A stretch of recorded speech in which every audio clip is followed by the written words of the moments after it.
ছোঁয়াতে খুঁজে পেয়েছি, মনে হয় তোমাকে আমি জনম জনম ধরে চেয়েছি।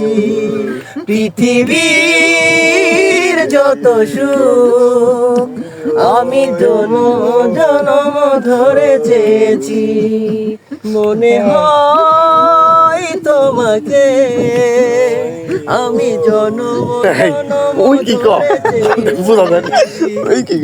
আসলে আজকে আমরা শুটিং করতে আসছিলাম। বাড়ি কই, তোমার নাম কি? হ্যাঁ, তোমার নাম কি? নাম কি? এই ছেলেটা হচ্ছে প্রতিবন্ধী টাইপের, তো কথা বলতে পারে না। আসলে যাই হোক, ওই আমাদের সাথে মানে মনটারে কন্ট্রোল করতে পারে না, তার জন্য গান করে কি যে আমরা নিউজ জানি না। তো যদি কেউ জানে তাকে অবশ্যই কমেন্ট করে জানাবেন। ধন্যবাদ।